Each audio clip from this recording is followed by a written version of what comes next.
ओम सूर्याय नमः। प्रिय भक्तों, क्या आपने कभी यह सुना है कि रविवार के दिन चराचर जगत के स्वामी, प्रत्यक्ष देवता और ब्रह्मांड में प्रकाश के परम पुंज भगवान सूर्य देव की एक ऐसी दिव्य और अलौकिक कथा है जिसे केवल एकाग्र मन से सुनने मात्र से जीवन के सारे अंधकार, रोग और दरिद्रता स्वयं नष्ट हो जाते हैं। दर्शक बंधुओं, आज रविवार का पावन दिन है। ये वही दिव्य दिन है जब ब्रह्मांड को ऊर्जा देने वाले नारायण रूपी सूर्य देव की किरणें हमारे भाग्य को चमकाने की शक्ति रखती हैं। आज हम आपको सूर्य नारायण की एक ऐसी चमत्कारी, विस्मयकारी और पूर्णतः सत्य कथा सुनाने जा रहे हैं जिसे यदि आपने आज पूरा सुन लिया तो आपके जीवन के बड़े से बड़े संकट, कुंडली के दोष और वर्षों पुराना दुर्भाग्य भी पल भर में दूर हो जाएगा। यह कहानी है एक ऐसे व्यक्ति की है जिसके जीवन में एक ऐसी भूल हुई कि वह देखते ही देखते राजा से भिखारी बन गया। उसका सब कुछ छिन गया, अपनों ने साथ छोड़ दिया। लेकिन जब उसने रविवार के दिन प्रत्यक्ष देवता सूर्य देव की शरण ली तो भगवान भास्कर की असीम अनुकंपा ने उसके भाग्य की पूरी रेखा को ही बदल कर रख दिया और उसे पुनः शून्य से शिखर पर पहुंचा दिया। तो आइए इस पावन कथा की गहराई में उतरने से पहले पूरी श्रद्धा और सच्चे मन से कमेंट में लिखें जय सूर्य देव या ओम सूर्याय नमः और इस दिव्य अलौकिक कथा का रसपान करना शुरू करें। लेकिन दर्शक बंधुओं, कथा की शुरुआत करने से पहले एक अत्यंत गंभीर और ध्यान देने योग्य बात। रविवार का व्रत और भगवान सूर्य देव की यह परम पवित्र कथा कभी भी भूल कर भी अधूरी न छोड़ें। हमारे सनातन शास्त्रों और पुराणों में स्पष्ट रूप से कहा गया है कि अधूरी कथा मन में भ्रम छोड़ देती है और अधूरी भक्ति का फल कभी पूर्ण नहीं मिलता। आज आप जो सुनने जा रहे हैं यह केवल एक राजा की कहानी नहीं है। यह अटूट विश्वास, जीवन की ऊर्जा, आरोग्य, तेज और संकल्प का एक जीवंत संदेश है। भगवान सूर्य देव हमें सिखाते हैं कि जब चारों तरफ निराशा का अंधकार छा जाए तब भी सच्ची श्रद्धा से किया गया एक छोटा सा प्रयास या रविवार का एक व्रत भी जीवन की सबसे बड़ी और भयानक बाधाओं को जड़ से मिटा सकता है। हो सकता है कि आज इस महाकथा का कोई एक विशेष वाक्य, कोई एक गुप्त सत्य या कोई एक चमत्कारी मोड़ सीधे आपके दिल को छू जाए और वहीं से आपके कष्टों का हमेशा के लिए अंत हो जाए। आपका जो काम बरसों से रुका हुआ है वह आज इस कथा के प्रभाव से चल पड़े। इसलिए अपने जीवन के कुछ मिनट इस परम सत्ता को समर्पित कीजिए और कथा के अंत तक पूरी एकाग्रता के साथ जुड़े रहिए, क्योंकि अधूरा ज्ञान और अधूरी कथा कभी कल्याण नहीं करती।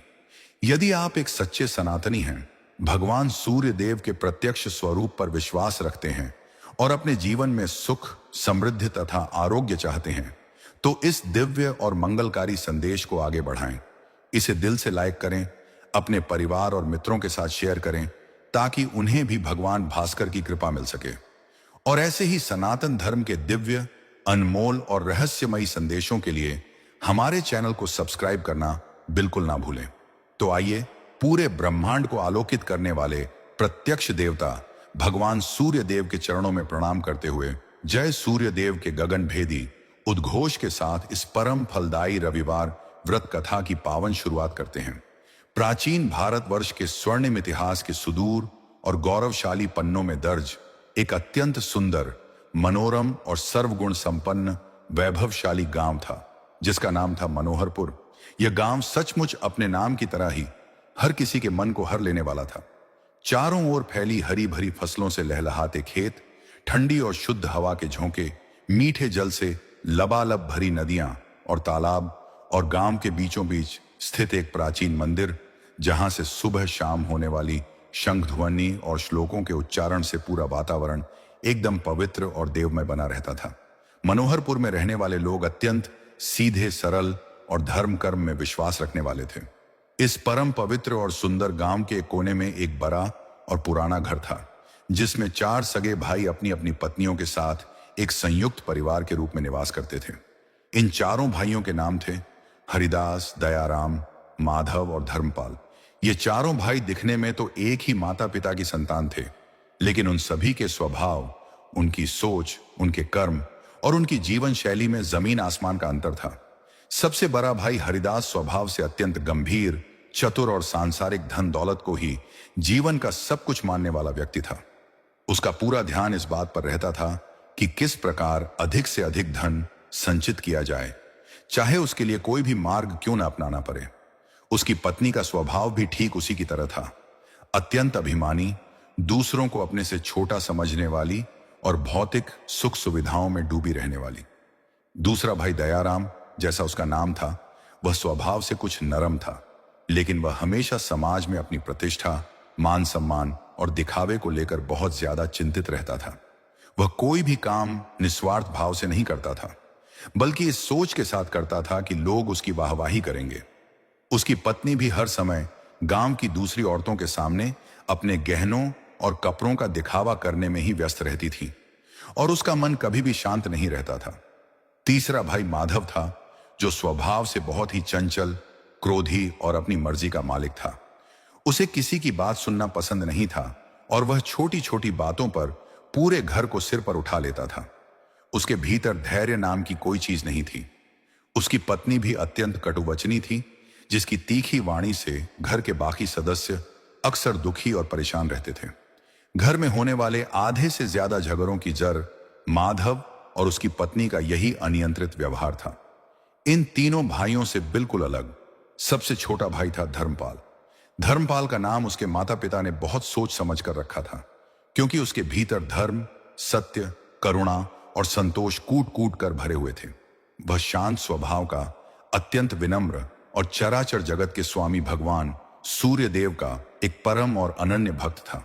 उसका मानना था कि इस संसार में जो कुछ भी हमें मिलता है वह सब ईश्वर की इच्छा और हमारे कर्मों का फल है, इसीलिए मनुष्य को कभी भी अहंकार या चिंता नहीं करनी चाहिए। धर्मपाल की पत्नी, जिसका नाम सुलक्षणा था, वह भी अपने पति के ही पद चिन्हों पर चलने वाली एक परम गुणवती, शांत और धार्मिक स्त्री थी। सुलक्षणा के मुख पर हमेशा एक अद्भुत तेज और सादगी रहती थी। वह घर के सभी बड़े बुजुर्गों का दिल से सम्मान करती थी और तीनों जेठानियों के कटु वचनों और तानों को भी एक मीठी मुस्कान के साथ सह लेती थी। धर्मपाल और सुलक्षणा का जीवन अत्यंत सादा था। धर्मपाल सुबह सूर्योदय से बहुत पहले ब्रह्म मुहूर्त में उठ जाता था। वह सबसे पहले स्नान आदि से निवृत्त होकर तांबे के एक पवित्र पात्र में शुद्ध जल लेकर उसमें लाल चंदन, अक्षत और लाल रंग के पुष्प डालकर उदय होते हुए साक्षात सूर्य नारायण को बड़े ही भक्तिभाव से अर्घ्य देता था। जब सूर्य की पहली लाल किरणें उसके माथे को छूती थीं, तो उसे ऐसा महसूस होता था मानो साक्षात भगवान सूर्य देव ने अपना वृद्धहस्त उसके सिर पर रख दिया हो। अर्घ्य देने के बाद वह वहीं बैठकर सूर्य अष्टांग का पाठ करता और प्रभु के चरणों में अपना सर्वस्व समर्पित कर देता। सुलक्षणा भी हर रविवार को पूरे नियम और निष्ठा के साथ भगवान सूर्य देव के निमित्त व्रत रखती थी। वह रविवार के दिन घर के आंगन को पूरी तरह साफ करती, उसे गाय के गोबर से पवित्र करती और सूर्य देव के स्वागत के लिए सुंदर रंगोली बनाती थी। वह उस दिन बिना नमक का सात्विक भोजन तैयार करती और शाम के समय सूर्य देव की आरती करने के बाद ही प्रसाद ग्रहण करती थी। लेकिन मनोहरपुर के इस बड़े और वैभवशाली घर में, जहां धन की कोई कमी नहीं थी, वहां वैचारिक मतभेद और अशांति का एक बहुत बड़ा पहाड़ खड़ा था। हरिदास, दयाराम और माधव, जो केवल भौतिक प्रगति को ही जीवन का आधार मानते थे, वे धर्मपाल की इस अत्यधिक धार्मिक प्रवृत्ति और भगवान सूर्य देव के प्रति उसकी अगाध श्रद्धा को बिल्कुल भी पसंद नहीं करते थे। उन्हें लगता था कि धर्मपाल अपना कीमती समय पूजा पाठ और व्रत अनुष्ठान में बर्बाद कर रहा है, जिससे घर की आर्थिक उन्नति में कोई विशेष लाभ नहीं हो रहा है। बड़ा भाई हरिदास अक्सर शाम को जब चौपाल से लौटता तो धर्मपाल को तुलसी के पौधे के पास या सूर्य प्रतिमा के सामने बैठा देखकर उपहास उड़ाते हुए कहता, अरे धर्मपाल, दिन भर इस धूप और आग के गोले की पूजा करने से क्या हमारे भंडार सोने से भर जाएंगे? संसार कर्म से चलता है और कर्म का मतलब है धन कमाना। तुम जो यह रविवार का व्रत रखते हो और समय नष्ट करते हो, इससे केवल पेट खाली रहता है, तिजोरी नहीं भरती। दयाराम भी बहती गंगा में हाथ धोते हुए कहता, हाँ भाई साहब, आप बिल्कुल ठीक कह रहे हैं। समाज में मान सम्मान, बड़ी बड़ी गाड़ियां, आलीशान मकान और धन दौलत से मिलता है। कोई यह नहीं देखता कि तुमने कितनी बार सूर्य देव को पानी चढ़ाया है। लोग तो यह देखते हैं कि तुम्हारी उंगलियों में सोने की कितनी अंगूठियां हैं। धर्मपाल, तुम अपनी इस सादगी से हमारे इस प्रतिष्ठित परिवार का नाम छोटा कर रहे हो। माधव तो अपने क्रोधी स्वभाव के कारण सीधे चिल्लाकर कहता, मुझे तो यह सब ढोंग लगता है। यदि पूजा पाठ से ही सब कुछ मिलता तो देश के सारे साधु संत सबसे बड़े राजा होते। तुम दोनों पति पत्नी मिलकर इस घर का अनाज और समय दोनों बर्बाद कर रहे हो। ये व्रत उपवास बंद करो और खेतों में जाकर कड़ी मेहनत करो ताकि कुछ वास्तविक मुनाफा हो। अपने तीनों बड़े भाइयों की इन मर्मभेदी और तीखी बातों को सुनकर भी धर्मपाल के चेहरे पर कभी क्रोध या शिकन की एक लकीर भी नहीं आती थी। वह अत्यंत शांत रहकर अपने दोनों हाथ जोड़कर बड़ी ही नम्रता से कहता, भैया, आप सब मेरे आदरणीय हैं। आप जो कह रहे हैं वह अपनी सांसारिक सोच के हिसाब से ठीक हो सकता है, लेकिन मेरा अटूट विश्वास है कि यह चराचर जगत जिस प्रकाश से आलोकित है वह साक्षात सूर्य नारायण की ही देन है। यदि उनकी कृपा न हो तो संसार में न कोई फसल उगेगी, न कोई जीवन बचेगा और न ही हमारे भीतर कर्म करने की शक्ति आएगी। धन तो आज है और कल नहीं, लेकिन ईश्वर की भक्ति और हमारे अच्छे कर्म हमारे साथ हमेशा रहते हैं। मैं आप लोगों के हिस्से का काम भी पूरी ईमानदारी से करूंगा, लेकिन प्रभु की भक्ति को मैं कभी नहीं छोड़ सकता। भाइयों की पत्नियां भी सुलक्षणा को ताने मारने में कोई कसर नहीं छोड़ती थीं। जब सुलक्षणा रविवार के दिन सुबह सुबह घर के काम निपटाकर व्रत की तैयारी करती तो बड़ी जेठानी कहती, देखो तो महारानी को खुद को बहुत बड़ी सती सावित्री समझती है। हम सब दिन भर घर के काम में खटती हैं और यह पूजा का बहाना बनाकर बैठ जाती है। दूसरी जेठानी कहती, अरे छोड़ो दीदी, इसके भाग्य में तो सादा जीवन ही लिखा है, तभी तो सोने के गहने छोड़कर मिट्टी के दिए जलाती रहती है। और माधव की पत्नी तो सीधे सुलक्षणा के बर्तनों को जोर से पटकते हुए कहती, रविवार के दिन नमक नहीं खाना, जमीन पर सोना, ये सब नाटक बंद करो। इस घर में रहना है तो हमारी तरह बनकर रहो, ज्यादा पवित्र बनने की कोशिश मत करो। सुलक्षणा इन सभी बातों को चुपचाप सुनती। उसकी आंखों में कभी कभी आंसू आ जाते, लेकिन वह अपने आंसुओं को पी जाती और मन ही मन भगवान सूर्य नारायण का ध्यान करके कहती, हे प्रभु, इन्हें सद्बुद्धि देना। ये नहीं जानते कि आपकी भक्ति में कितना आनंद और कितनी शक्ति है। मुझे इतनी सहन शक्ति देना कि मैं इनके कटु वचनों को सहते हुए भी अपने धर्म के मार्ग से कभी विचलित न हूं। घर की यह आंतरिक कलह और मानसिक तनाव दिन प्रतिदिन बढ़ता ही जा रहा था। तीनों भाई और उनकी पत्नियां मिलकर धर्मपाल और सुलक्षणा को मानसिक रूप से प्रताड़ित करने का कोई भी मौका हाथ से नहीं जाने देते थे। वे हर छोटी बात का दोष धर्मपाल के मढ़ देते थे। यदि खेतों में फसल थोड़ी भी कम होती तो माधव कहता कि यह सब धर्मपाल के अपशगुनी व्रत के कारण हुआ है। यदि घर में किसी की तबीयत खराब होती तो बड़ी जेठानी कहती कि सुलक्षणा की टोका टोकी की वजह से ऐसा हुआ है। एक दिन मनोहरपुर में भीषण गर्मी पड़ रही थी। दोपहर का समय था और सूरज अपने पूरे शबाब पर था। चारों भाई घर के मुख्य बरामदे में बैठे हुए थे। तभी हरिदास ने एक बहुत ही गंभीर और कठोर निर्णय लेते हुए अपनी आंखें बड़ी की और धर्मपाल की ओर देखते हुए कहा, धर्मपाल, अब बहुत हो चुका। हम तीनों भाइयों ने मिलकर यह तय किया है कि हम तुम्हारे इस रोज रोज के ढोंग, इस पूजा पाठ और रविवार के व्रत के तमाशे को और अधिक बर्दाश्त नहीं कर सकते। तुम्हारी वजह से घर का माहौल हमेशा अजीब सा रहता है। इसलिए आज और इसी वक्त हम तुमसे अलग होने का फैसला करते हैं। यह सुनकर धर्मपाल के पैरों तले की जमीन खिसक गई। उसने कभी सपने में भी नहीं सोचा था कि उसके सगे भाई उसे इस तरह घर से अलग करने की बात करेंगे। उसने व्याकुल होकर कहा, भैया, यह आप क्या कह रहे हैं? हम सब एक ही माता पिता की संतान हैं। यदि मुझसे कोई भूल हुई हो तो मुझे क्षमा कर दीजिए, लेकिन मुझे अपने से अलग मत कीजिए। मैं इस परिवार के बिना कैसे जी पाऊंगा? दयाराम ने अपनी गर्दन हिलाते हुए कहा, बहस मत करो धर्मपाल, फैसला अंतिम हो चुका है। संपत्ति का बंटवारा भी हमने अपने हिसाब से कर लिया है। चूंकि तुम कोई विशेष धन कमाकर लाते नहीं हो, इसलिए गांव के एकदम बाहरी छोर पर जो हमारा पुराना जर्जर और खंडहर नुमा मकान पड़ा है, वह हिस्सा तुम्हारे भाग में आएगा। और खेतों का वह टुकड़ा जो पूरी तरह बंजर है और जहां सालों से एक तिनका भी नहीं उगा है, वह तुम्हारी आजीविका के लिए होगा। कल सुबह ही तुम और तुम्हारी पत्नी इस मुख्य घर को छोड़कर वहां चले जाओ। माधव ने गुस्से में अपनी लाठी जमीन पर पटकते हुए कहा, और याद रखना, इस घर से तुम फूटी कौड़ी भी अपने साथ नहीं ले जा सकते। न कोई अनाज का दाना, न कोई कीमती बर्तन और न ही कोई धन। सिर्फ अपने पहने हुए कपड़े और अपनी वह सूर्य की मूर्ति लेकर यहां से तुरंत दफा हो जाओ। यह निर्णय इतना क्रूर और अन्यायपूर्ण था कि धर्मपाल का हृदय पूरी तरह टूट गया। वह रोने लगा, लेकिन उसके तीनों भाइयों के दिलों में ममता या दया की एक बूंद भी नहीं जागी। उनकी पत्नियां अंदर खड़ी होकर इस दृश्य को देखकर मन ही मन मुस्कुरा रही थीं और सोच रही थीं कि चलो, अच्छा हुआ घर की बला टली, अब सारा ऐशो आराम सिर्फ हमारे हिस्से में आएगा। धर्मपाल भारी कदमों से अपने कमरे में गया, जहां सुलक्षणा पहले से ही सब कुछ सुन चुकी थी और उसकी आंखों से अविरल अश्रुधारा बह रही थी। उसने देखा कि सुलक्षणा ने रोते हुए भी भगवान सूर्यदेव की उस छोटी सी पीतल की मूर्ति को एक साफ लाल कपड़े में अत्यंत सम्मान और कोमलता के साथ लपेटकर अपने सीने से लगा रखा था। धर्मपाल ने सुलक्षणा का हाथ थामते हुए अत्यंत रूंधे हुए गले से कहा, सुलक्षणा, मुझे क्षमा कर दो, मैं तुम्हें इस घर का कोई सुख नहीं दे पाया। आज मेरे ही भाइयों ने हमें इस तरह बेघर और कंगाल करके बाहर निकाल दिया। अब हमारा क्या होगा? हम उस बंजर जमीन और खंडहर मकान में कैसे जीवित रहेंगे? सुलक्षणा ने अपनी आंखों के आंसू पोंछे, अपने पति के चेहरे की ओर देखा और उसके चेहरे पर एक अद्भुत अलौकिक शांत विश्वास उभर आया। उसने अत्यंत धीमे और दृढ़ स्वर में कहा, स्वामी, आप निराश क्यों होते हैं?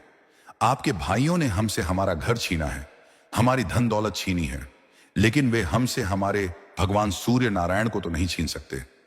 जिसके पास साक्षात ब्रह्मांड के स्वामी का साथ हो, वह कभी अनाथ या कंगाल नहीं हो सकता।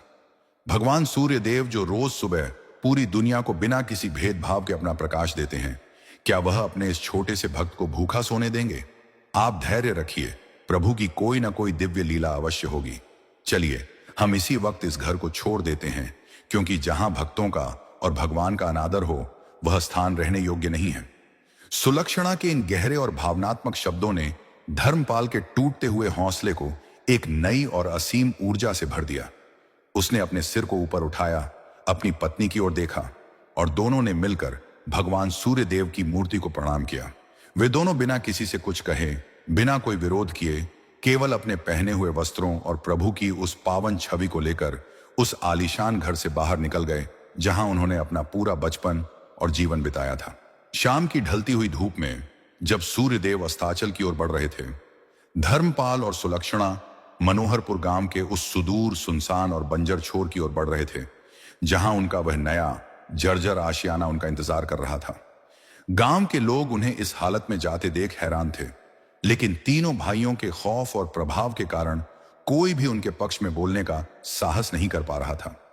जब वे उस खंडहर मकान के सामने पहुंचे तो उनकी स्थिति और भी दयनीय हो गई। वह मकान वर्षों से बंद पड़ा था, उसकी दीवारें ढह रही थीं, छत से आसमान साफ दिखाई दे रहा था। चारों तरफ सूखी झाड़ियां, कंकर पत्थर और धूल का साम्राज्य था।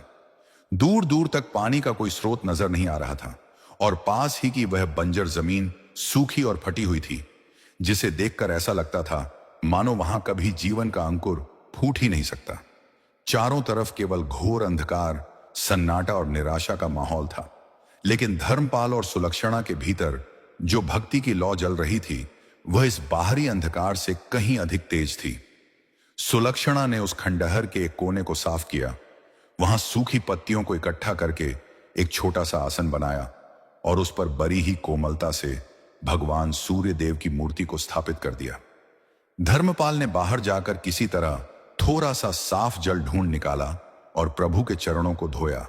रात घिर आई थी, पेट में भूख की आग धधक रही थी, क्योंकि उन्होंने सुबह से अन्न का एक दाना भी ग्रहण नहीं किया था, लेकिन उनके चेहरों पर एक अजीब सा संतोष था। वे दोनों प्रभु की मूर्ति के सामने जमीन पर बैठ गए और हाथ जोड़कर भगवान सूर्य नारायण के मंत्रों का जाप करने लगे। प्रिय श्रोतागण, उस उजाड़ खंडहर और घोर सन्नाटे से भरी रात में, जहां भूख, प्यास और अपनों के दिए गहरे जख्म थे, वहां धर्मपाल और सुलक्षणा केवल भगवान सूर्य नारायण के पावन मंत्रों के जाप में लीन थे। जब मनुष्य के जीवन से सारे सांसारिक सहारे टूट जाते हैं, तब साक्षात ईश्वर का सहारा ही उसकी सबसे बड़ी शक्ति बनता है। रात बीतती गई, ठंडी हवाएं उस खंडहर की टूटी दीवारों से टकराकर साय साय की आवाजें कर रही थीं, लेकिन दोनों पति पत्नी पूरी एकाग्रता से प्रभु के चरणों में अपना ध्यान लगाए रहे। धीरे धीरे रात का वो घोर अंधकार छंटने लगा और पूर्व दिशा में भोर की पहली किरण अपनी लालिमा बिखेरने लगी। रविवार का वह पावन सवेरा आ चुका था। रविवार का दिन सुलक्षणा के लिए कोई साधारण दिन नहीं था। यह उसके परम आराध्य भगवान सूर्यदेव के व्रत और विशेष साधना का दिन था। जैसे ही सूर्यदेव की पहली दिव्य किरण उस खंडहर की टूटी छत से छनकर सीधे भगवान की पीतल की मूर्ति पर पड़ी, मानो पूरी मूर्ति सोने की तरह चमक उठी। सुलक्षणा की आंखें खुली। उसने देखा कि प्रभु की छवि पर एक अलौकिक मुस्कान थी। उसने तुरंत अपने दुखों को भुलाकर उठकर भगवान को प्रणाम किया। धर्मपाल भी अपनी साधना से उठा। उसने सुलक्षणा की ओर देखकर अत्यंत चिंता से कहा, सुलक्षणा, आज रविवार है, तुम्हारा परम पवित्र व्रत का दिन है, लेकिन मेरे पास तुम्हें देने के लिए न तो पूजा की सामग्री है, न तांबे के पात्र में भरने के लिए गंगा जल, न अक्षत, न चंदन, और न ही शाम को व्रत खोलने के लिए अनाज का एक भी दाना। मेरे भाइयों ने हमें इस कदर कंगाल कर दिया है कि मैं आज अपने प्रभु की सेवा के लिए भी विवश हो गया हूं। यह कैसी विडंबना है। सुलक्षणा ने मुस्कुराते हुए धर्मपाल के चेहरे की ओर देखा और कहा, स्वामी, आप ऐसी चिंता क्यों करते हैं? हमारे प्राचीन ग्रंथों में कहा गया है कि भगवान सूर्य नारायण केवल भौतिक वस्तुओं के भूखे नहीं हैं, वह तो हमारी सच्ची भावना, श्रद्धा और पवित्र मन के भूखे हैं। यदि हमारे पास तांबे का पात्र नहीं है तो हम मिट्टी के इस छोटे से स्कोरे को साफ करके उसमें जल भरेंगे। यदि चंदन नहीं है तो इस पवित्र भूमि की मिट्टी ही हमारे लिए चंदन है। और जहां तक व्रत के भोजन का सवाल है, प्रभु की इच्छा होगी तो भूखे रहकर भी यह व्रत पूरा होगा। आप बस पास के जलाशय से थोड़ा जल ले आइए। धर्मपाल अपनी पत्नी की इस अटूट श्रद्धा को देखकर भीतर से गदगद हो गया। वह तुरंत पानी की खोज में बाहर निकला। कुछ दूर जाने पर उसे एक छोटा सा स्वच्छ तालाब दिखाई दिया। उसने वहां स्नान किया, अपने मन को पूरी तरह शांत किया और मिट्टी के एक साफ बर्तन में जल भरकर वापस खंडहर की ओर चल दिया। वहां खंडहर में सुलक्षणा ने अपनी फटी हुई साड़ी के पल्लू से उस जगह की सारी धूल साफ की। उसने सूखी झाड़ियों को हटाकर एक सुंदर छोटा सा वेदीनुमा स्थान बनाया। जब धर्मपाल जल लेकर आया तो सुलक्षणा ने उस जल में वन के कुछ जंगली लाल फूल जो उसे पास ही की झाड़ी में मिले थे, उन्हें डाल दिया। धर्मपाल ने उस झरझर आंगन में खड़े होकर पूर्व दिशा की ओर अपना मुख किया और उगते हुए प्रत्यक्ष देवता, चराचर जगत के स्वामी भगवान सूर्य नारायण को पूरी श्रद्धा, आस्था और आंखों में भक्ति के आंसू भरकर अर्घ्य देना शुरू किया। जैसे ही उसने जल की धार जमीन पर गिराई और सूर्य देव के 12 नामों का स्मरण किया, उस बंजर भूमि पर एक चमत्कारी स्पंदन हुआ। जिस स्थान पर वह अर्घ्य का जल गिरा था, वहां की सूखी फटी हुई मिट्टी पल भर में कोमल और नम हो गई। धर्मपाल और सुलक्षणा ने प्रभु के इस छोटे से संकेत को महसूस किया और उनका विश्वास और भी मजबूत हो गया। अर्घ्य देने के बाद सुलक्षणा ने भगवान सूर्य देव की कथा का पाठ करने के लिए आसन ग्रहण किया। उसने धर्मपाल से कहा, स्वामी, आप बैठिए और रविवार की इस परम पावन कथा को सुनिए। आज हमारी झोपड़ी में साक्षात नारायण कथा के रूप में विराजमान है। धर्मपाल शांत चित्त होकर बैठ गया। सुलक्षणा ने बड़े ही मधुर, लयबद्ध और भावपूर्ण स्वर में रविवार व्रत की प्राचीन कथा का गान शुरू किया। उसकी आवाज में इतना दर्द, इतनी भक्ति और इतना समर्पण था कि उस सुनसान वन के पशु पक्षी भी शांत होकर उसकी कथा सुनने के लिए आसपास की झाड़ियों पर आकर बैठ गए। पूरा वातावरण एकदम शांत, पवित्र और आध्यात्मिक रस में डूब गया। कथा का एक एक शब्द जैसे उस खंडहर की दीवारों में गूंज रहा था। सुलक्षणा कह रही थी कि कैसे सूर्य देव की पूजा करने से एक बूढ़ी माई का घर धन धान्य से भर गया था, कैसे उसके जीवन के सारे कष्ट दूर हो गए थे। कथा सुनते सुनते धर्मपाल की आंखों से भक्ति के आंसू बह रहे थे। वह अपनी भूख, अपनी प्यास, अपने भाइयों के दिए हुए सारे अपमान और समाज के तानों को पूरी तरह भूल चुका था। उसका मन इस समय केवल और केवल भगवान सूर्य नारायण के विराट और तेजमयी स्वरूप में लीन था। दोपहर का समय आया। सूरज अब ठीक उनके सिर के ऊपर आ चुका था। धूप बहुत तेज थी और उस टूटी छत वाले खंडहर में छाया का कोई नामो निशान नहीं था। लेकिन अजीब बात यह थी कि धर्मपाल और सुलक्षणा को उस करकराती धूप में भी तपन का एहसास नहीं हो रहा था। उन्हें ऐसा लग रहा था मानो सूर्य देव की किरणें उन्हें जलाने के बजाय एक ठंडी और सुखद ऊर्जा प्रदान कर रही हों। भूख के कारण उनके शरीर में कमजोरी होनी चाहिए थी, लेकिन प्रभु के नाम के प्रभाव से उनके चेहरों पर एक अलौकिक चमक और स्फूर्ति दिखाई दे रही थी। उधर मनोहरपुर गांव के उस आलीशान और बड़े घर में, जहां धर्मपाल के तीनों भाई और उनकी पत्नियां रह रहे थे, माहौल बिल्कुल अलग था। वे सब दोपहर के समय 56 भोग का भोजन करने बैठे थे। उनके सामने सोने चांदी के बर्तनों में स्वादिष्ट पकवान परोसे गए थे। बड़ा भाई हरिदास हंसते हुए अपनी पत्नी से बोला, क्यों भाग्यवान, आज बड़ा शांति का दिन है। उस ढोंगी धर्मपाल और उसकी पूजने वाली पत्नी को घर से निकालकर कलेजे को ठंडक मिली है। अब न कोई सुबह सुबह शंख बजाकर नींद खराब करेगा और न ही कोई रविवार के व्रत के नाम पर घर का अनाज बर्बाद करेगा। उसकी पत्नी ने घमंड में अपनी नाक सिकोड़ते हुए कहा, हाँ जी, बिल्कुल सही कहा आपने। अब तक तो उस सुलक्षणा के नाटक सहने पड़ते थे, अब जाकर इस घर पर हमारा असली राज हुआ है। अब देखना, इस खंडहर और बंजर जमीन पर जाकर उनके होश कैसे ठिकाने आते हैं। आज तो रविवार है, सुलक्षणा का व्रत का दिन है। मुझे तो लगता है कि आज वह पानी पी पी कर अपना व्रत रख रही होगी, क्योंकि वहां तो सूखी मिट्टी के अलावा कुछ है ही नहीं।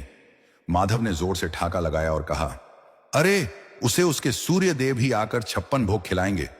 देखने वाली बात होगी कि कब तक उनकी भक्ति चलती है। 2 दिन में जब पेट की आंतें कुलकुलाएंगी तो भागते हुए पैरों पर यहां भीख मांगने आएंगे। उनकी पत्नियां आपस में हंस हंस कर धर्मपाल और सुलक्षणा की लाचारी का मजाक उड़ा रही थीं। लेकिन वे अभिमानी लोग यह नहीं जानते थे कि जो ईश्वर के सच्चे भक्तों का उपहास उड़ाते हैं, साक्षात विधाता उनकी किस्मत के पन्नों को पलटने की तैयारी कर रहा होता है। वे अभी भोजन का पहला निवाला अपने मुंह में डालने ही वाले थे कि अचानक एक बहुत ही अजीब घटना घटी। जैसे ही हरिदास ने पूरी का टुकड़ा तोड़ा, उसके भीतर से काले काले कीड़े निकलने लगे। वह डर कर पीछे हट गया। उसने चिल्लाकर कहा, यह क्या है? इस भोजन में कीड़े कहां से आए? दयाराम और माधव ने भी जैसे ही अपनी अपनी थालियों की ओर देखा, उनका सारा भोजन देखते ही देखते सड़ गया और उसमें से अत्यंत दुर्गंध आने लगी। पूरा कमरा उस बदबू से भर गया। स्वादिष्ट पकवान पल भर में राख और गंदगी में बदल गए। उनकी पत्नियां चीखने लगीं और रसोई की तरफ भागीं, लेकिन वहां रखे हुए अनाज के बड़े बड़े बर्तनों में भी केवल धूल और कीड़े ही भरे पड़े थे। घर का सारा वैभव, सारा अन्न पल भर में दूषित हो चुका था। वे समझ नहीं पा रहे थे कि अचानक उनके इस भरे पूरे और समृद्ध घर में यह क्या अनर्थ हो गया था। उनके मनों में एक अजीब सा डर और घबराहट पैदा होने लगी। इधर उस दूर दराज के खंडहर में शाम का समय होने को आया था। भगवान सूर्यदेव अब धीरे धीरे पश्चिम दिशा की ओर बढ़ रहे थे और अस्ताचल की ओर जाते हुए उनकी सुनहरी किरणें उस बंजर जमीन पर बिखरी हुई थीं।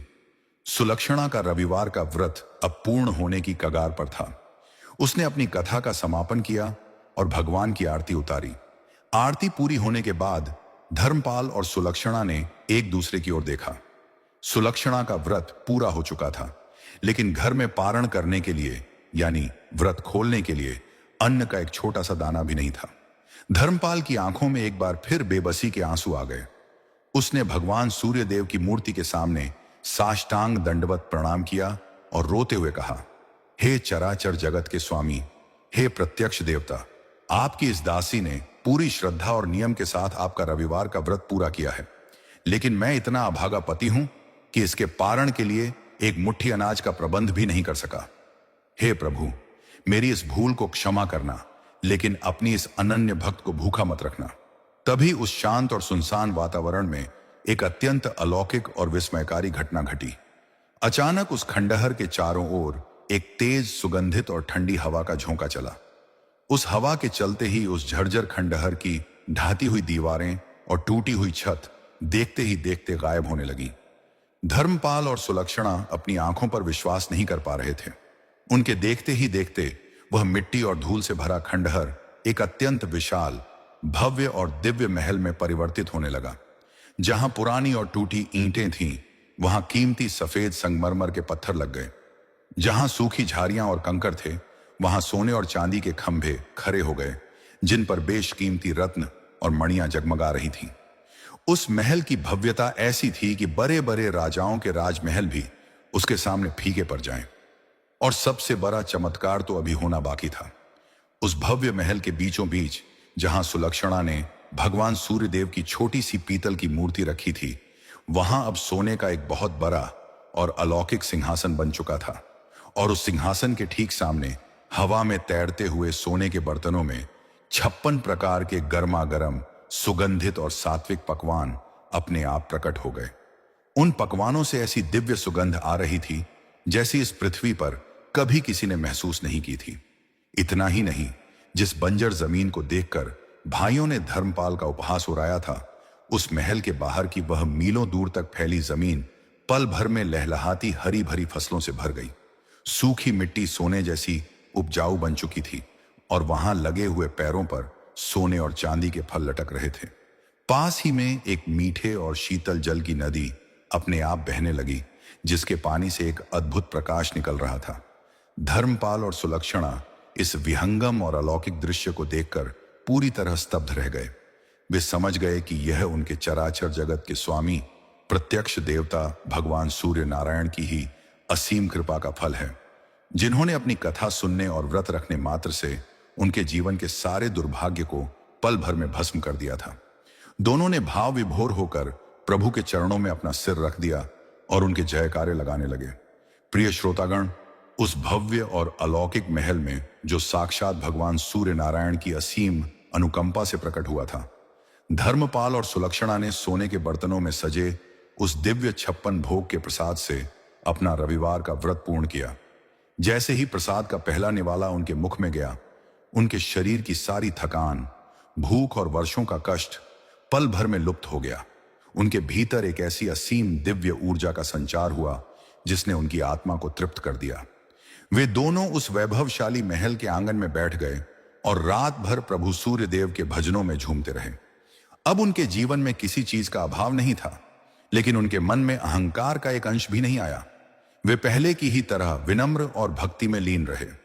अगली सुबह जब मनोहरपुर गांव में सूर्य देव की लाल किरणें बिखरी, तो गांव के लोग रोज की तरह अपने अपने कामों के लिए बाहर निकले। लेकिन जैसे ही उनकी दृष्टि गांव के उस सुदूर और सुनसान छोर की ओर गई, उनकी आंखें फटी की फटी रह गईं। जहां कल तक एक जर्जर धूल से सना और ढहता हुआ खंडहर था, जहां चारों तरफ कंटीली झाड़ियां और बंजर सूखी जमीन थी, वहां आज एक ऐसा गगनचुंबी, प्रकाशमान और भव्य महल खड़ा था जिसकी चमक के सामने साक्षात इंद्र का अमरावती महल भी फीका पड़ जाए। महल के चारों ओर के खेत जो सदियों से बंजर थे, वे आज सोने जैसी पीली और लहलहाती फसलों से भरे हुए थे। पैरों पर ऐसे फल लटके थे जो हवा के झोंकों से टकराकर मधुर संगीत उत्पन्न कर रहे थे। गांव के लोग चकित होकर उस महल की ओर दौड़े। वे समझ नहीं पा रहे थे कि एक ही रात में यह कैसा जादुई चमत्कार हो गया।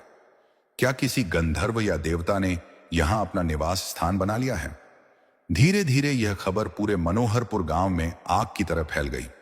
जब यह बात धर्मपाल के तीनों भाइयों हरिदास, दयाराम और माधव के कानों तक पहुंची, तो उन्हें अपनी कानों पर विश्वास नहीं हुआ। वे तीनों और उनकी पत्नियां, जो कल दोपहर से ही अपने घर के भोजन में कीड़े पड़ने और अनाज के सड़ जाने के कारण भूखे प्यासे और घबराए हुए थे, वे सब तुरंत सच जानने के लिए उस दिशा की ओर भागे। जब वे सब उस अद्भुत महल के मुख्य द्वार पर पहुंचे, तो वहां का वैभव देखकर उनके होश उड़ गए। द्वार पर शुद्ध सोने के कपाट लगे थे, जिन पर सूर्य देव के रथ और 7 घोड़ों की बेहद सुंदर आकृतियां उकेरी गई थीं। तभी उस महल के भीतर से रेशमी और मूल्यवान वस्त्र पहने साक्षात राजा रानी की तरह दिखते हुए धर्मपाल और सुलक्षणा बाहर निकले। उनके चेहरों पर वही पुरानी विनम्रता और आंखों में अगाध शांति थी। अपने छोटे भाई और उसकी पत्नी को इस राजसी ठाट बाट में देखकर तीनों भाइयों के पैरों तले की जमीन खिसक गई। उनके मनों में गहरा सन्नाटा छा गया। लेकिन उनकी पत्नियों के भीतर, विशेष रूप से बड़ी जेठानी के मन में पश्चाताप के बजाय ईर्ष्या और जलन की एक भयानक आग धधक उठी। उसका चेहरा क्रोध और जलन से लाल हो गया। बड़ी जेठानी ने अपनी दोनों छोटी देवानियों के कान में फुसफुसाते हुए कहा, देखो तो सही इस सुलक्षणा को। कल तक जो हमारे पैरों की जूती बनने के लायक भी नहीं थी, आज कैसे रानी बनकर इतरा रही है। जरूर इसने कोई काला जादू किया है, या फिर इस खंडहर के नीचे कोई पुराना छिपा हुआ खजाना था, जिसे इन दोनों ने चुपचाप चुरा लिया और रातों रात अमीर बन बैठे। हमारे भोले भाले पतियों ने इन्हें यहां भेजकर सबसे बड़ी भूल की। इस खजाने पर तो हमारे पतियों का हक होना चाहिए था। माधव, जो स्वभाव से अत्यंत क्रोधी और लालची था, अपनी पत्नी की बात सुनकर आगे बढ़ा और धर्मपाल के सामने जाकर अपनी उंगली उठाते हुए जोर से चिल्लाया, धर्मपाल, यह क्या ढोंग है? हमें साफ साफ बताओ कि यह महल और यह धन दौलत तुम्हारे पास कहां से आई?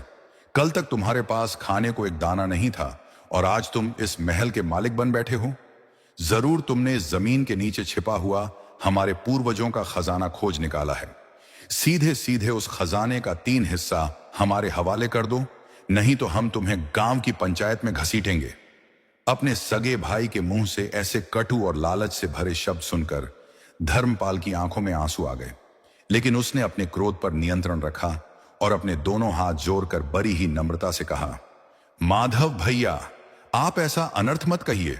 इस जमीन के नीचे कोई सांसारिक खजाना नहीं था और न ही मैंने कोई जादू टोना किया है। यह भव्य महल, ये लहलहाते खेत और यह सारा वैभव केवल और केवल चराचर जगत के स्वामी प्रत्यक्ष देवता भगवान सूर्य नारायण की असीम कृपा का फल है। कल मेरी पत्नी सुलक्षणा ने भूखे पेट रहकर पूरी निष्ठा से रविवार का व्रत पूरा किया और प्रभु की पावन कथा सुनी। हमारे कष्टों को देखकर साक्षात सूर्य देव ने यह कृपा बरसाई है। भैया, ईश्वर की भक्ति से बड़ा इस संसार में कोई खजाना नहीं है। दयाराम ने उपहास उड़ाते हुए कहा, भक्ति का फल? धर्मपाल, हमें बेवकूफ मत बनाओ। हम भी बचपन से सूर्य देव को देखते आ रहे हैं। वह रोज आसमान में चमकते हैं, लेकिन किसी को एक रात में राजा नहीं बनाते। तुम अपनी चोरी छुपाने के लिए भगवान का नाम ले रहे हो। तभी सुलक्षणा आगे आई। उसने बड़ी ही शालीनता और गरिमा के साथ अपनी तीनों जेठानियों और जेठों की ओर देखा और कहा, आदरणीय जेठ जी और दीदी, आप सब हमारे पूजनीय हैं। यदि आपको हमारी बात पर विश्वास नहीं है तो आप स्वयं देख सकते हैं कि हमारे मन में आपके प्रति कोई बैर नहीं है। भगवान सूर्यदेव सबके हैं, उनका प्रकाश सबके लिए एक समान है। यदि आप भी पूरे नियम, पवित्र मन और सच्ची श्रद्धा के साथ रविवार का यह महाव्रत रखें और उनकी दिव्य कथा का श्रवण करें तो वह आपके जीवन के भी सारे कष्ट दूर कर देंगे और आपको इससे भी बड़ा वैभव प्रदान कर सकते हैं। प्रभु के दरबार में कभी किसी चीज की कमी नहीं होती। सुलक्षणा की यह बात बड़ी जेठानी के दिल में तीर की तरह चुभ गई। उसके भीतर का अहंकार और ईर्ष्या और ज्यादा उबल पड़ी। उसने मन ही मन सोचा, अच्छा, तो यह तुच्छ औरत अब मुझे सिखाएगी कि व्रत कैसे रखा जाता है। यदि इसके रविवार व्रत रखने से यह इतना बड़ा महल खड़ा हो सकता है तो मैं इससे भी बड़ा व्रत रखूंगी। मैं इतने करे नियम करूंगी कि सूर्यदेव को विवश होकर मेरे सामने आना पड़ेगा और मुझे इस ब्रह्मांड का सबसे बड़ा ऐश्वर्य देना होगा। फिर मैं इस सुलक्षणा को अपने घर की दासी बनाकर रखूंगी। बड़ी जेठानी ने अपने पति हरिदास की ओर देखा और आंख के इशारे से शांत रहने को कहा। उसने ऊपरी तौर पर एक झूठी मुस्कान अपने चेहरे पर लाते हुए सुलक्षणा से कहा, अच्छा छोटी, अगर ऐसी ही बात है तो अगले रविवार से मैं भी तुम्हारी ही तरह भगवान सूर्य देव का यह व्रत रखूंगी और देखूंगी कि साक्षात नारायण मुझ पर कितनी कृपा बरसाते हैं। चलो भाइयों, अभी हम अपने घर चलते हैं। तीनों भाई और उनकी पत्नियां अपने दिल में नफरत, ईर्ष्या और लालच का भारी बोझ लेकर अपने उस घर की ओर लौट आए जहां का सारा अनाज पहले ही सड़ चुका था। घर पहुंचकर बड़ी जेठानी ने अपनी दोनों छोटी जेठानी देवरानी को इकट्ठा किया और बड़े ही घमंड के साथ कहा, तुम दोनों देखती जाओ, आने वाले रविवार को मैं ऐसा व्रत रखूंगी कि पूरा मनोहरपुर देखता रह जाएगा। मैं सुलक्षणा से 100 गुना ज्यादा दिखावा और बड़ी पूजा करूंगी। दिन बीतने लगे और रविवार का दिन आ गया। बड़ी जेठानी सुबह बहुत देर से उठी। उसके मन में भगवान सूर्य देव के प्रति कोई श्रद्धा नहीं थी, बल्कि केवल धन का लालच और सुलक्षणा को नीचा दिखाने की भावना भरी हुई थी। उसने दिखावे के लिए सोने के बड़े से पात्र में गंगा जल भरा, उसमें महंगे केसर, कस्तूरी और बाग के सबसे कीमती फूल डाले। उसने गांव के कई लोगों को अपने घर के बाहर इकट्ठा कर लिया ताकि सब देख सकें कि वह कितनी बड़ी पूजा कर रही है। वह अपने घर की छत पर गई और उगते हुए सूर्य देव की ओर मुंह करके खड़े होकर जल चढ़ाने लगी, लेकिन उसका मन पूजा में नहीं था। जल गिराते समय उसकी नजरें बार बार आसमान की ओर यह देखने के लिए उठ रही थीं कि कब आसमान से सोने के सिक्कों की बारिश शुरू होती है या कब उसका घर महल में बदलता है। उसने बिना मन के बहुत ही जल्दबाजी में सूर्य देव के मंत्रों का गलत सलत उच्चारण किया और नीचे आ गई।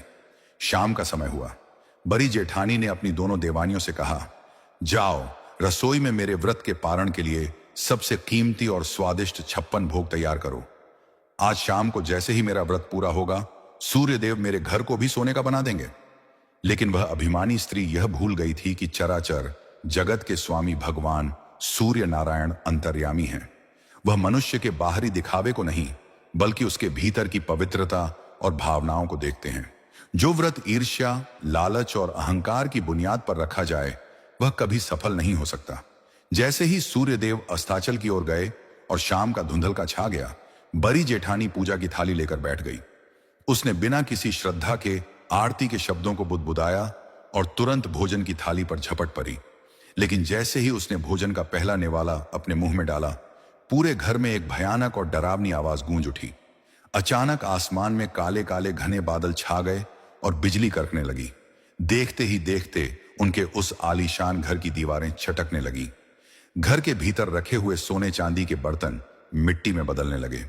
जो कीमती कपड़े उन्होंने पहने थे वे फटने लगे। और सबसे भयानक बात यह हुई कि बड़ी जेठानी के पूरे शरीर पर अचानक असहनीय खुजली होने लगी और उसका पूरा रंग कोयले की तरह काला पड़ने लगा। वह चीखने चिल्लाने लगी, बचाओ बचाओ, ये क्या हो रहा है? मेरे शरीर में ये कैसी जलन हो रही है? मेरा घर क्यों टूट रहा है? हरिदास, दयाराम और माधव भी डर के मारे थर थर कांपने लगे। उनके देखते ही देखते उनका वह बड़ा और सुंदर घर एक पल में ढहकर उसी तरह का एक बदसूरत, गंदा और डरावना खंडहर बन गया जैसा उन्होंने धर्मपाल को दिया था। उनके सारे भंडार खाली हो गए, पशु भाग गए और वे सब सड़क पर आ गए। प्रिय श्रोतागण, मनोहरपुर गांव के उस दूसरे छोर पर जहां कल तक हरिदास, दयाराम और माधव का घमंड आकाश छू रहा था, आज वहां केवल राख, कंकर और उनका ढहा हुआ घर बचा था। बड़ी जेठानी अपने काले पड़ चुके शरीर और भयानक जलन के कारण जमीन पर लौट रही थी। तीनों भाई अपने फटे हुए कपड़ों में एक दूसरे का मुंह देख रहे थे।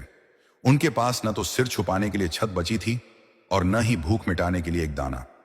गांव का कोई भी व्यक्ति उनकी मदद के लिए आगे नहीं आ रहा था, क्योंकि सब जानते थे कि इन्होंने अपने ही छोटे भाई और एक सच्चे सूर्य भक्त का घोर अनादर किया था।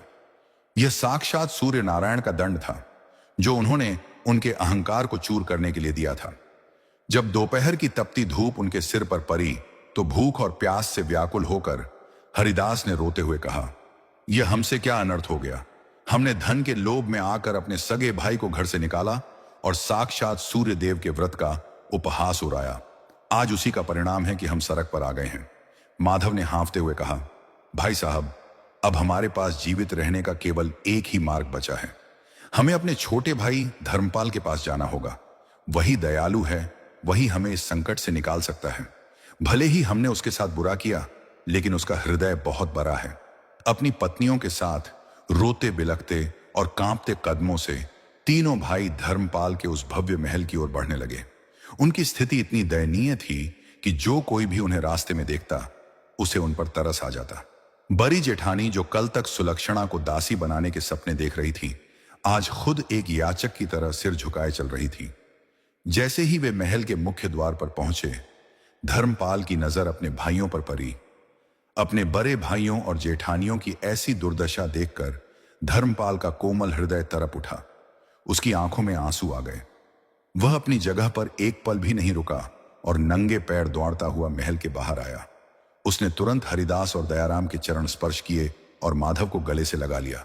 धर्मपाल ने व्याकुल होकर कहा, भैया, भाभी, आपकी यह दशा कैसे हुई? आप सब इस तरह रो क्यों रहे हैं? चलिए, तुरंत महल के भीतर चलिए। हरिदास ने धर्मपाल के हाथ थाम लिए और फूट फूट कर रोते हुए कहा, धर्मपाल, हमें क्षमा कर दो। हम तुम्हारे अपराधी हैं।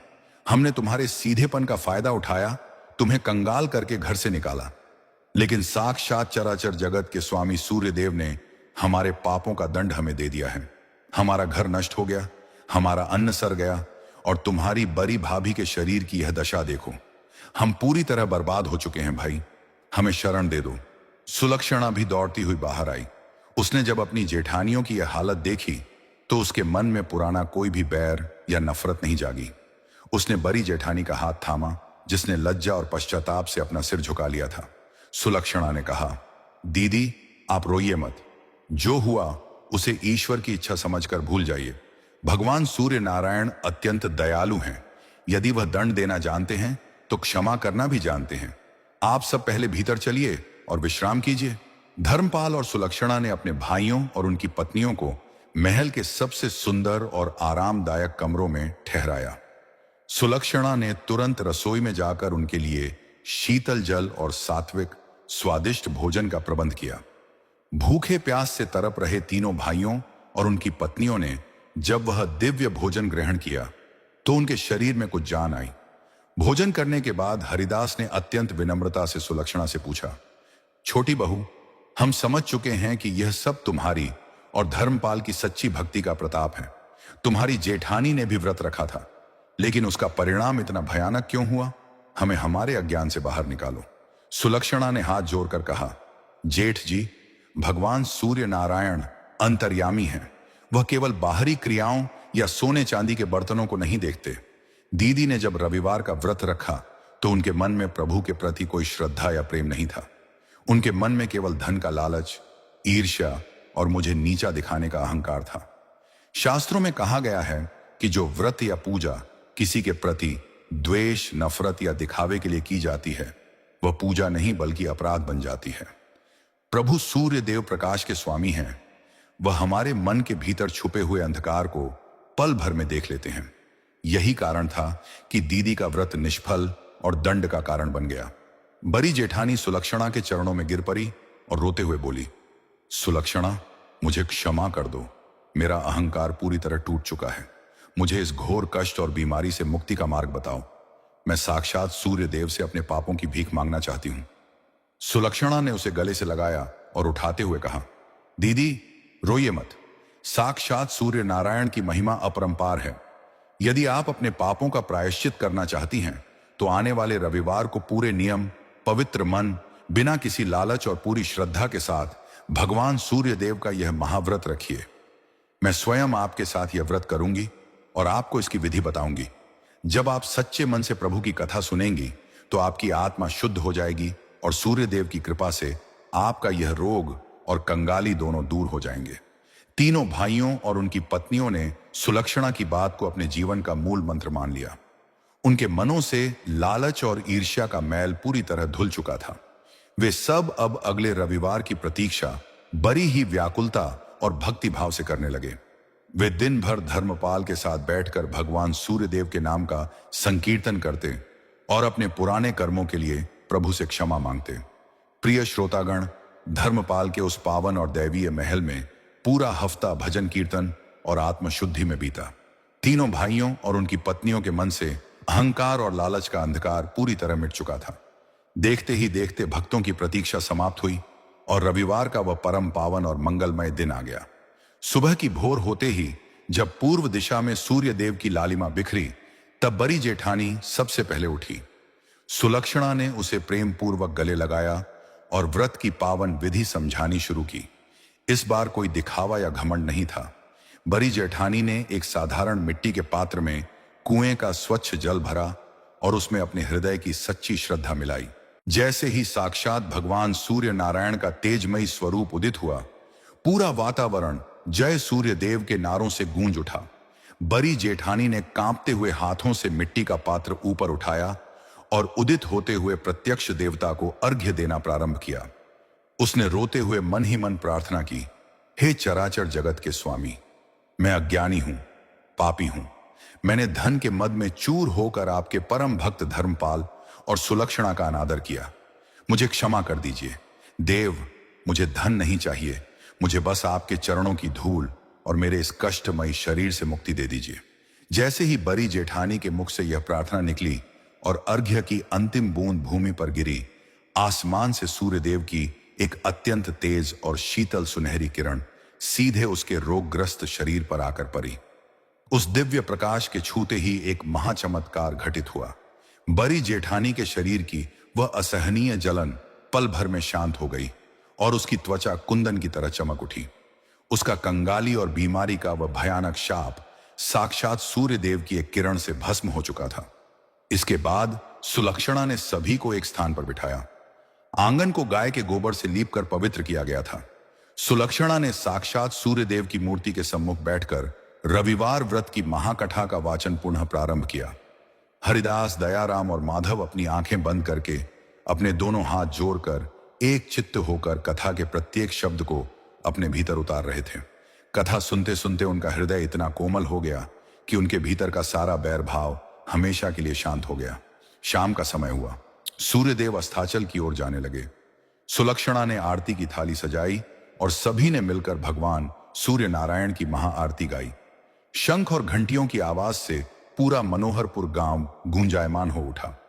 आरती संपन्न होने के बाद जैसे ही वे सब व्रत का पारण करने के लिए बैठे, महल के मुख्य द्वार पर गांव के कुछ लोग दौड़ते हुए आए और बोले, हरिदास भैया, जल्दी चलकर देखिए, आपके उस ढाहे हुए खंडहर की जगह साक्षात सूर्यदेव की कृपा से आपका पुराना घर फिर से खड़ा हो गया है और वह पहले से भी ज्यादा सुंदर और धन धान्य से भर चुका है। यह सुनकर हरिदास की आंखों में संतोष और भक्ति के आंसू आ गए। उसने धर्मपाल की ओर देखा और कहा, छोटे भाई, यह सब तुम्हारी और सुलक्षणा की पवित्रता का आशीर्वाद है। प्रभु ने हमारा घर हमें वापस लौटा दिया है, लेकिन अब वह घर हमारा नहीं बल्कि साक्षात सूर्य नारायण का मंदिर है। भगवान सूर्यदेव ने चारों भाइयों को एक कर दिया था और पूरे परिवार में सुख, शांति और समृद्धि की ऐसी वर्षा की जिसकी मनोहरपुर गांव ने कभी कल्पना भी नहीं की थी। उन्होंने अपने जीवन का प्रत्येक क्षण समाज की सेवा, परोपकार और साक्षात सूर्य नारायण की भक्ति में समर्पित कर दिया और उनका यह स्वर्णिम इतिहास युगों युगों के लिए अमर हो गया। प्रिय श्रोतागण, यह थी रविवार व्रत की वह परम पावन, अलौकिक और किस्मत को पूरी तरह से पलट देने वाली संपूर्ण कथा। इस कथा का एक एक शब्द हमारे जीवन के भीतर छुपे हुए अंधकार को मिटाकर प्रकाश का एक नया द्वार खोलने की शक्ति रखता है। यदि चराचर जगत के स्वामी, प्रत्यक्ष देवता भगवान सूर्य नारायण की इस परम मंगलमयी और हृदय स्पर्शी कथा ने आपकी अंतरात्मा को छुआ है, तो यह आपका और हमारा परम धर्म बनता है कि इस पावन ज्ञान को केवल अपने तक सीमित न रखें। इस वीडियो को अभी के अभी लाइक करें, अपने मित्रों, स्नेहियों और परिवार के सभी प्रियजनों के साथ ज्यादा से ज्यादा साझा करें ताकि भगवान सूर्यदेव की यह तेजमयी कृपा हर घर तक पहुंच सके। कमेंट बॉक्स में पूरी श्रद्धा और आस्था के साथ जय सूर्य नारायण जरूर लिखें ताकि प्रभु का आशीर्वाद आपके जीवन में सदा के लिए स्थापित हो जाए। और हाँ, हमारे चैनल साधना अंपायर को सब्सक्राइब करना बिल्कुल ना भूलें ताकि आने वाले समय में मंगलवार, शनिवार और धर्म से जुड़ी ऐसी ही अनमोल, दिव्य और जीवन को धन्य कर देने वाली कथाएं और शिक्षाएं आपको निरंतर मिलती रहें। भगवान सूर्य नारायण आप सभी की हर मनोकामना पूरी करें। पूरी श्रद्धा के साथ बोलिए, साक्षात सूर्य नारायण भगवान की जय।